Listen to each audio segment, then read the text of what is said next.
taboo or Western taboo is that dogs are companions.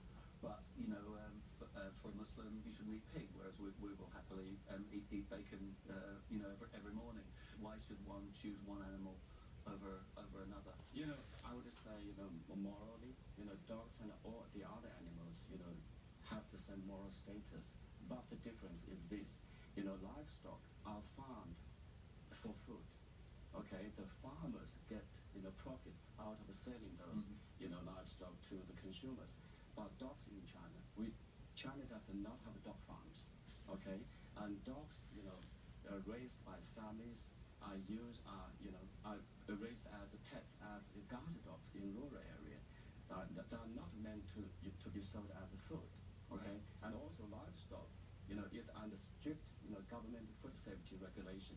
But dog meat is not livestock, so it's outside the state food safety regulation. Well, I guess that's a safety issue. Although if a dog that's had a normal life and is then eaten at the end of I wouldn't want either end for myself. But one could make the argument that it would be better to be a free-range dog than a factory-farmed pig. It's not. I think we need to see where these dogs come from.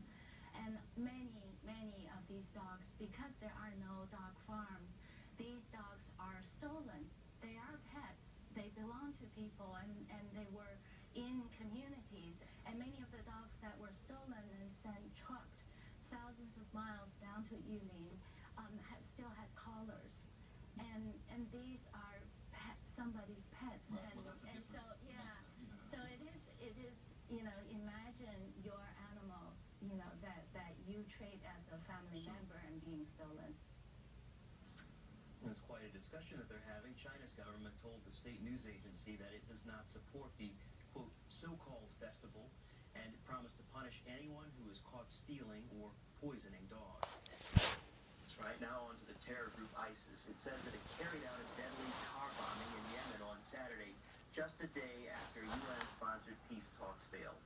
Reuters reports the attack happened near a shared mosque in Sana'a that's used by Houthi fighters who have control of that city. 2 people were killed, 6 others were injured. The UN marked World Refugee Day in Turkey, home to the largest number of refugees. And at that day, actress Angelina Jolie, a special envoy for the UN's refugee agency, met with Turkish officials on Saturday. She says more needs to be done to help those trying to escape conflict. People are running out of places to run to. If you are Iraqi or Syrian fleeing violence, where do you go? Every border country is being pushed to its limits. That is why we see so many people dying at sea. It is not a new trend. It is a result of those fleeing country after country and finding no safe place. These are not economic migrants looking for a better life.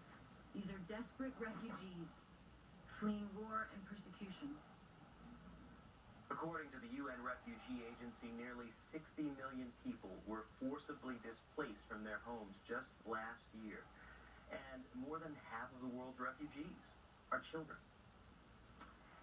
Now to northern England, where airshow spectators ended up watching a daring mid-air rescue with paratroopers from the British Army's Parachute Regiment.